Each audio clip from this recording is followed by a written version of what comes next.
Nang makarating na si Archie sa kanyang apartment mula sa pagdalaw niya sa kanyang lolo ay nakaramdam siya ng pagod at panghihina kaya nagpasya siya na umupo muna sa sofa ng living room. Ngunit nang maisip niya na may kailangan siyang gawin ay agad rin naman siyang tumayo. Naisip niyang buksan ang kanyang refrigerator dahil may kukunin siya.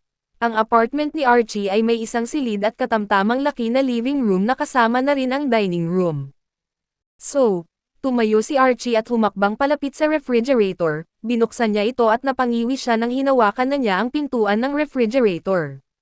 Ang kanyang kanang kamay na ginamit sa pagbukas ay may bandage dahil ito ay may sugat at sa worry niya ay hirap itong igalaw.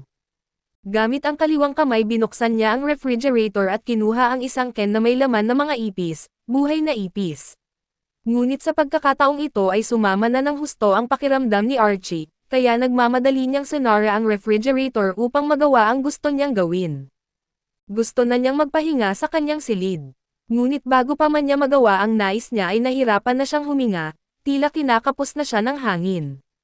Hindi na niya nakayanan ang panghihina kaya nakahandusay na siya sa mismong pintuan ng refrigerator. Tahimik sa kanyang apartment, hindi siya makasigaw upang humingi ng tulong. The only sound he heard was the scampering roaches. 2 araw ang lumipas ay narinig ng kapitbahay o katabing tao sa apartment ni na Archie na may mga taong tumawag sa pangalan ni Archie. This neighbor likes Archie. Archie is a quiet and good fellow. Curious, the neighbor went outside. Nagtataka rin naman siya dahil hindi na niya nakita si Archie kaya nakiususo siya. Sa labas ng pintuan ni Archie, nakita ng kapitbahay ang isang pulis at ang in-charge ng apartment na nakatayo sa pintuan ni Archie habang tinatawag ang kanyang pangalan. Hindi sumasagot si Archie kaya binigay ng in-charge ng apartment ang susi sa pulis upang buksan ang pintuan. The moment the door was opened, napangiwi ang pulis at mabilis na nagbawi ng tingin sa kung ano mang nakita niya sa loob ng apartment. Nakita ng kapitbahay ni Archie na bumunot ito ng baril. Curious, nakiususo na rin ang kapitbahay at sumilip sa nakaawang na pinto at na-shock sa nakita sa loob. Realizing the horror of what was inside Archie's apartment, nagmamadali na tumalikod ang kapitbahay at pumasok sa kanyang sariling apartment at nag-lock ng pintuan. Kumuha ng sketchpad at lapis at ginuhit ang nakita na kagimbal-gimbal sa loob ng apartment ni Archie. The moment the door was unlocked, the secret of Archie was discovered. It turns out that Archie has a horrific secret. Mayroon siyang 5 alaga na bayawak o Komodo dragon na parehong malalaki. Ang sketch na ginawa ng kapitbahay ni Archie ay exacting na nakita niya sa apartment.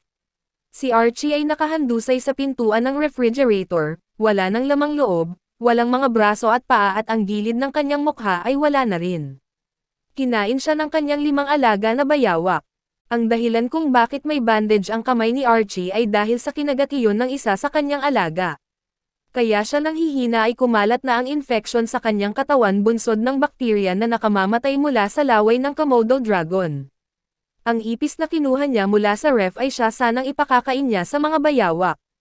Napag-alaman sa forensic autopsy na buhay pa si Archie nang siya ay simulan ng kainin ng kanyang mga alaga. Ang mga bayawak ay kinuha ng mga kinauukulan at nilagay sa zoo. Kayo mga ka-lovely crow, kaya ba ninyong nag-alaga ng mga carnivorous at dangerous animal? Comments below, like and subscribe please for more story to come.